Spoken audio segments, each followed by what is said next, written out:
નમસ્તે. કેમ છો?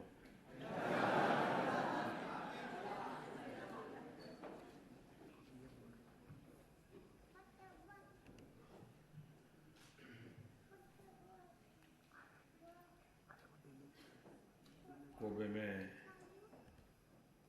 मुझे पहले भी आप लोगों के बीच आने का सौभाग्य मिला है.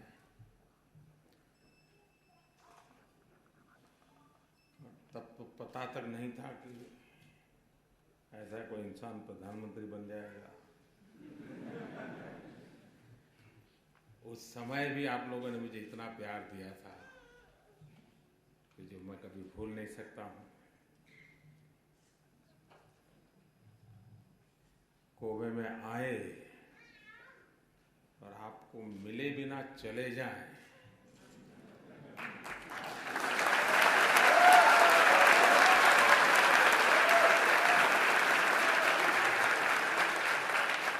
इसकी मैं कल्पना भी नहीं कर सकता.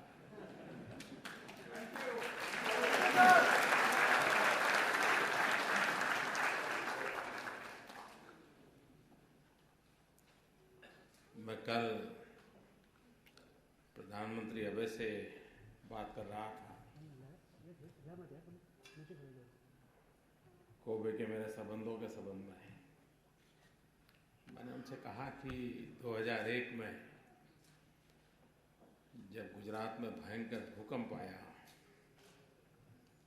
तो कोबे सबसे पहला था जिसने आकर के गुजरात के लोगों की मदद की थी.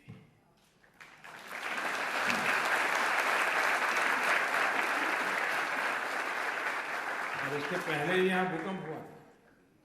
उसके बावजूद भी और जब सुख में कोई आए ना आए रहता है, आया होता तो अच्छा होता, लेकिन दुख में कोई ना आए तो याद रह जाता है. और जो दुख में पहुंच जाए वो जीवन भर पूज्य लगता है. कोबे उस रूप में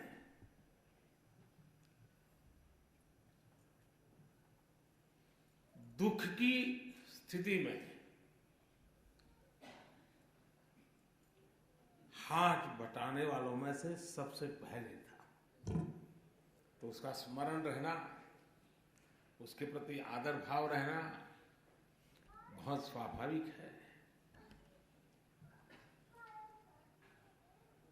आप सब इस बात से गर्व करते होंगे. हिंदुस्तान की हर खबर आपका माथा ऊंचा करती होगी. करती है नहीं करती?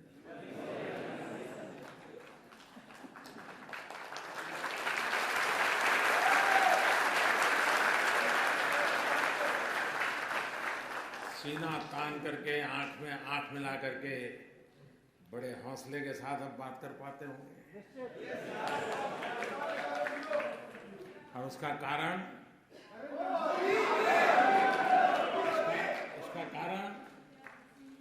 उसका कारण मोदी नहीं.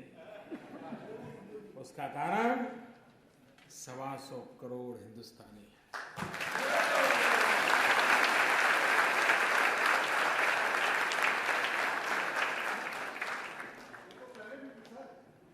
जिस लगन से देश को आगे बढ़ाने के लिए और विशेष करके भारत की युवा पीढ़ी ने जो मन में ठान ली है और जिस प्रकार से पुरुषार्थ कर रहे हैं, किसी को भी गर्व हो. 2 साल भयंकर अकाल के रहे.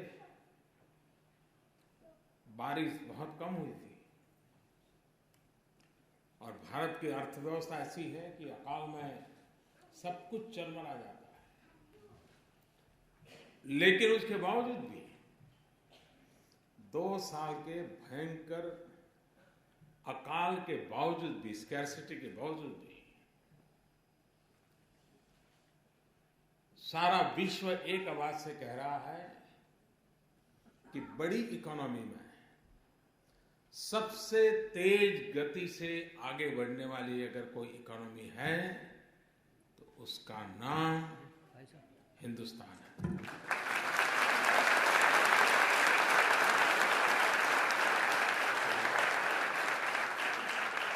IMF हो, वर्ल्ड बैंक हो, सब लोग एक स्वर से कह रहे भाई, IMF ने तो कह दिया भारत एक चमकता सितारा है, ऐसा कहा।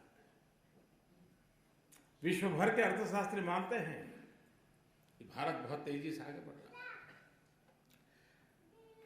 FDI, फॉरेन डायरेक्ट इन्वेस्टमेंट, मेरी FDI की अलग परिभाषा भी है। पहली परिभाषा है मेरी FDI की, फर्स्ट डेवलप इंडिया।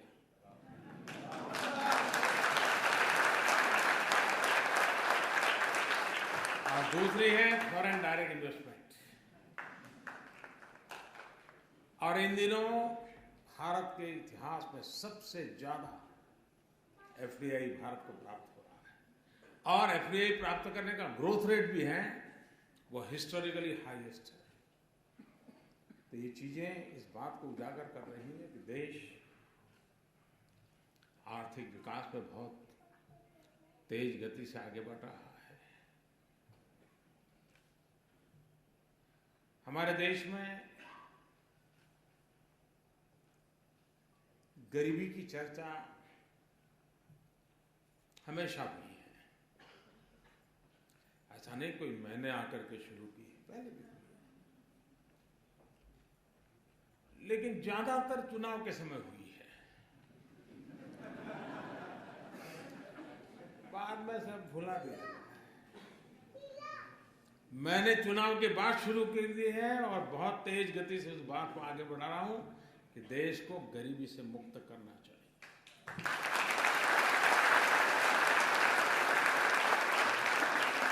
कर सकते हैं। अब हमारे देश में 40% लोग ऐसे थे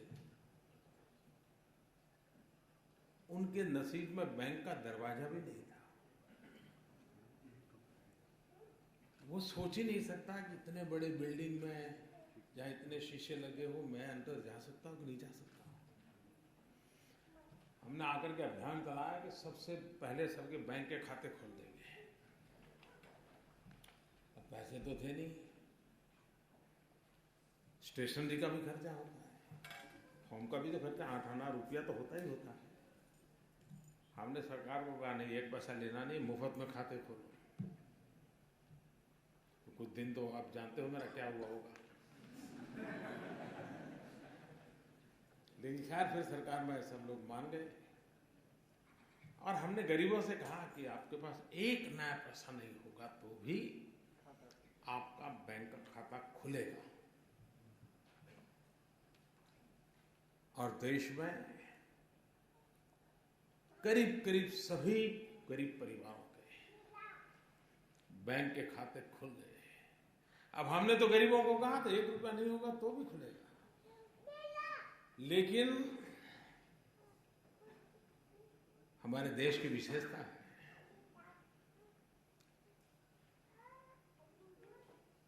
देश के गरीबों ने अमीरी दिखाई। बहुत बार हम अमीरों की गरीबी तो देखते हैं, लेकिन गरीबों की अमीरी देखने का सौभाग्य मिला। उनको कहा था कि आप 1 रुपया भी नहीं दोगे तो चलेगा। उसके बावजूद भी जिसका जीवन में कभी अकाउंट नहीं खुला था, बैंक का दरवाजा नहीं देखा था,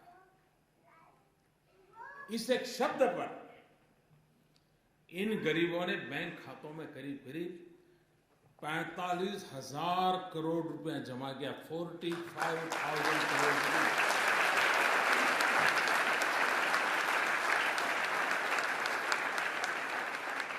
ये है गरीबों की अमीरी। और यही है हमारे देश की सबसे बड़ी ताकत।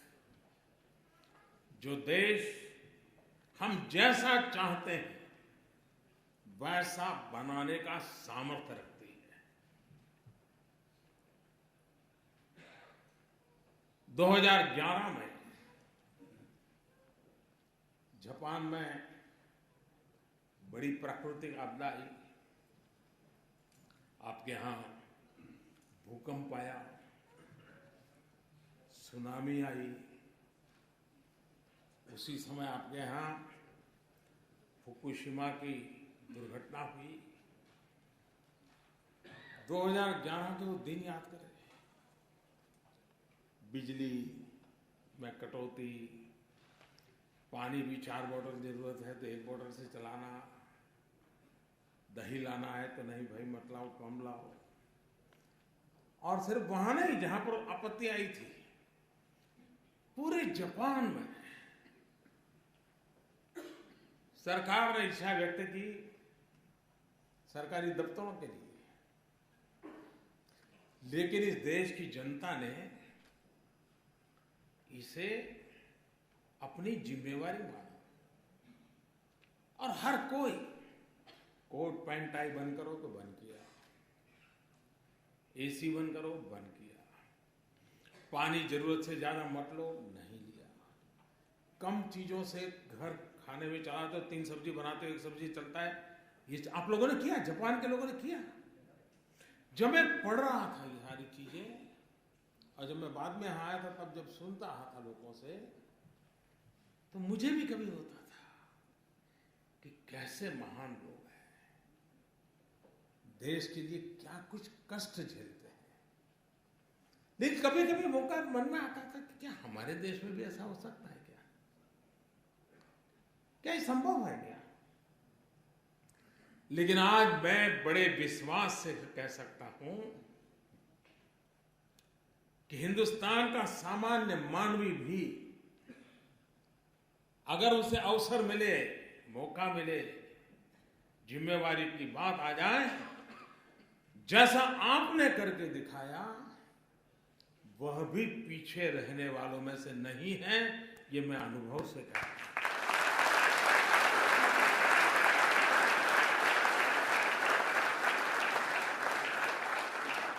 अभी का मेरा ताजा अनुभव है।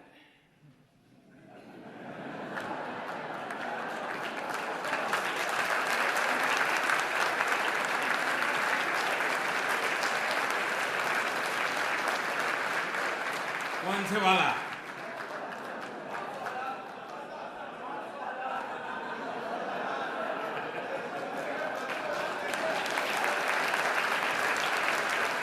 आपको भी पता है कि अचानक 8 तारीख को रात को 8 बजे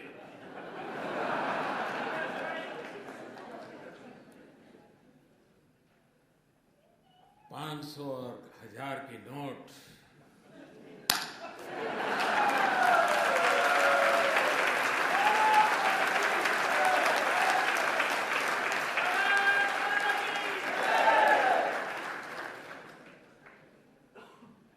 मैं 125 करोड़ देशवासियों को नमन करता हूं, सलाम करता हूं।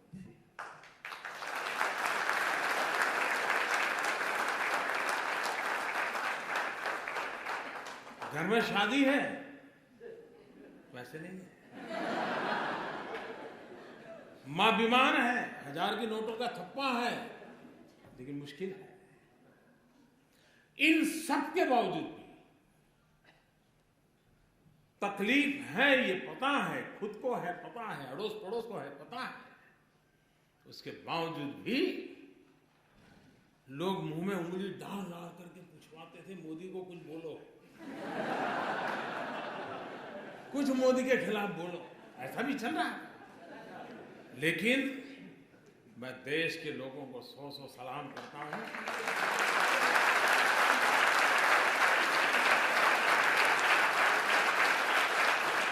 कोई 4 घंटे लाइन में खड़ा रहा, कोई 6 घंटे खड़ा रहा,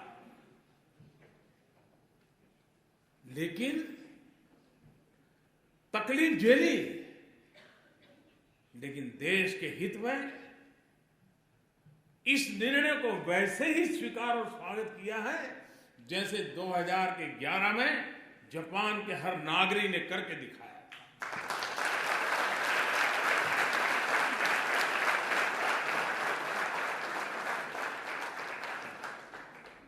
कुछ स्थान पर तो लोग 5-5 घंटे खड़े थे और अचानक एटीएम काम करना बंद कर दिया, तो भी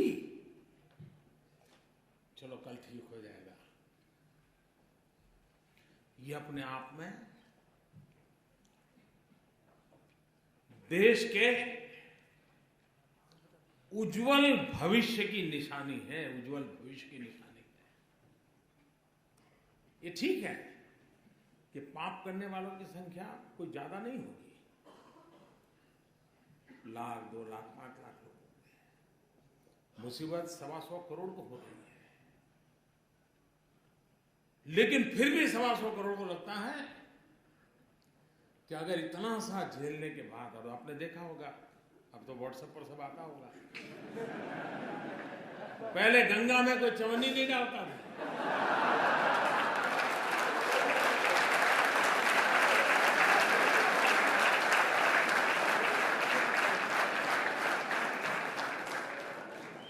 नोटे बह रही है गंगा।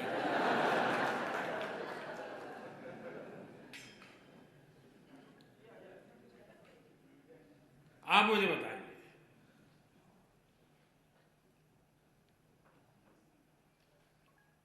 चोरी का माल निकलना चाहिए नहीं निकलना चाहिए?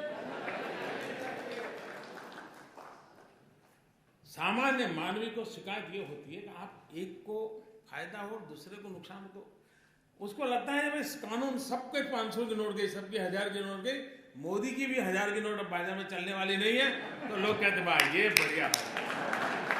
ऐसा होना चाहिए, हर एक के लिए समान उसका असर है।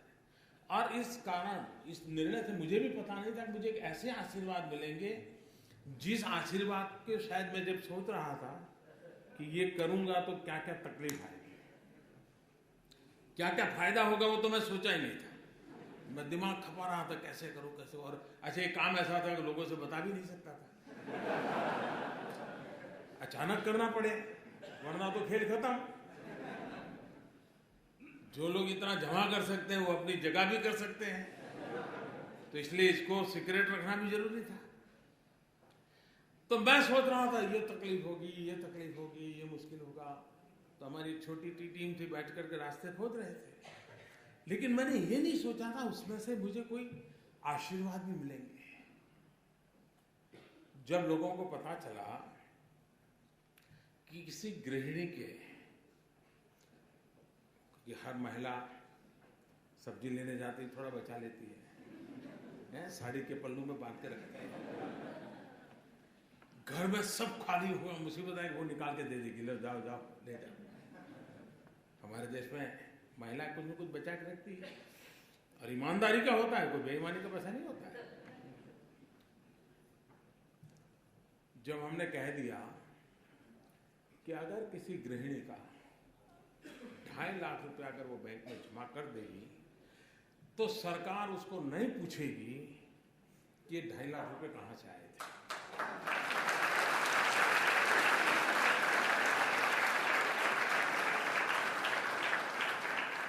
उसका परिणाम क्या हुआ मालूम है? कई बेटे और बहुएं भी जो वृद्धाश्रम में मां को रख के आए थे, उन्होंने 2.5 लाख रुपए जमा करा दिया मां के खाते में।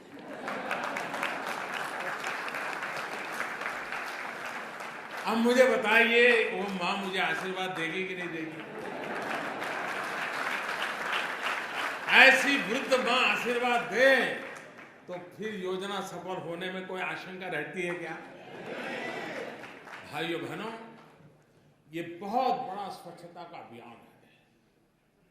ये किसी को परेशान करने के लिए नहीं है। तकलीफ हुई है, तकलीफ तो होती, मुझे भी अंदाज, मैंने पहले दिन भी कहा था, जब 8 तारीख को मैंने राष्ट्र के नाम संबोधन किया तब भी कहा था कि इतना बड़ा देश है, 50 दिन दिए हैं, जल्दबाजी करने की जरूरत नहीं, 50 दिन दिए हैं, जाकर के अपने जो ईमानदारी के हक के पैसे हैं वो जमा कराएं, बदले में उनको खाते में पैसे आ जाएंगे। लेकिन मैं इस बात को स्पष्ट मानता हूं, बिना हिसाब का अगर कुछ आया हाथ तो उसका देश आजाद हुआ तब से आज तक का हिसाब चेक करने वाला हूं।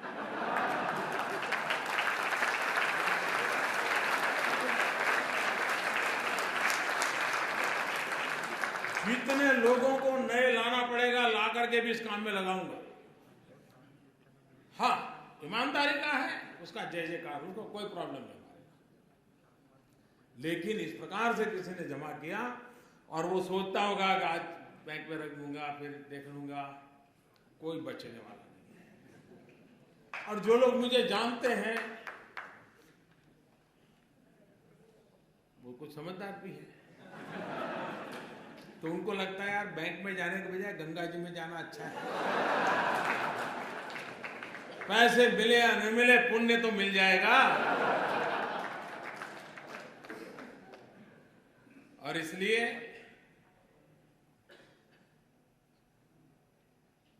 देश को मैं फिर एक बार, आज पहुंचते ही फिर से भी मैं लोगों को बार बार कहने वाला, ईमानदार लोगों की रक्षा करने के लिए मेरी सरकार सब कुछ करेगी और बेईमानों को तो हिसाब चुकता होके ही रहेगा।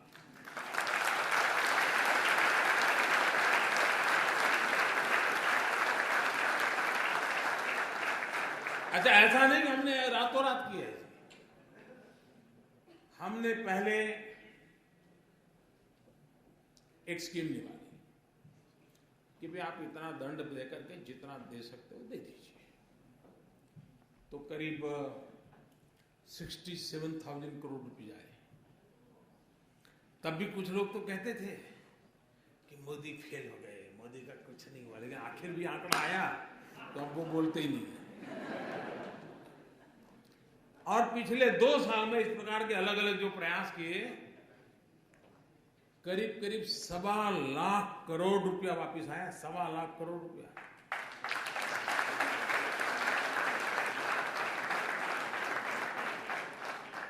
तो मौका दिया था, ऐसा नहीं कि नहीं दिया था, लेकिन फिर भी अगर आपको लगता है कि वैसे ही है पहले जैसे थे, तो फिर गलती मेरी नहीं है।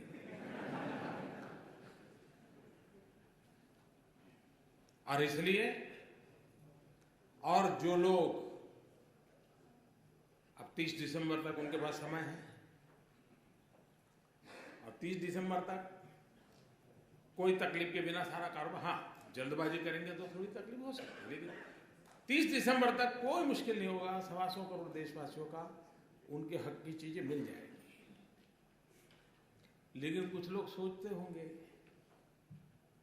कि 30 दिसंबर के बाद, तो मैं आज फिर से यहां ऐलान करना चाहूंगा कि ये स्कीम पूरी होने के बाद दूसरा कुछ आपको ठिकाने लगाने के लिए नहीं आएगा, इसकी गारंटी नहीं है।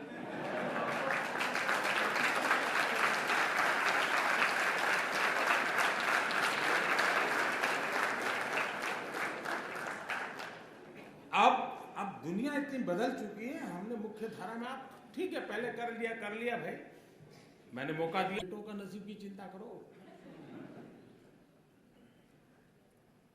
लेकिन मेरे प्यारे देशवासियों, आप लोग यहाँ कड़ी मेहनत करके भारत का नाम रोशन करने में लगे हैं। आपके पुरुषार्थ से देश का गौरव भी बढ़ता है। दुनिया में जहाँ भी जाते हैं, भारतीय समुदाय के व्यवहार की बहुत ही सकारात्मक चर्चा विश्व में जहाँ जहाँ भारतीय समुदाय रहता है उनसे मिलती है सुनने के लिए, और उसके कारण भारत की साख भी बढ़ती है, भारत की प्रतिष्ठा भी बढ़ती है। तो ये आप लोगों का बहुत बड़ा योगदान है। मैं फिर एक बार आप सबको मिलने का मुझे अवसर मिला, मैं आपका बहुत बहुत धन्यवाद करता हूँ, और मैं आपको विश्वास दिलाता हूँ कि अब हिंदुस्तान निरंतर आगे बढ़ने वाला है, विकास की नई नई ऊंचाइयों को पार करने वाला है। जो सपने आप दुनिया में जाकर के दुनिया देखते हो और जो अच्छी चीजें आप हिंदुस्तान में चाहते हो, वो सभी अच्छी चीजें हिंदुस्तान में होना संभव हो चुका है, होके रहेगा। बहुत बहुत धन्यवाद।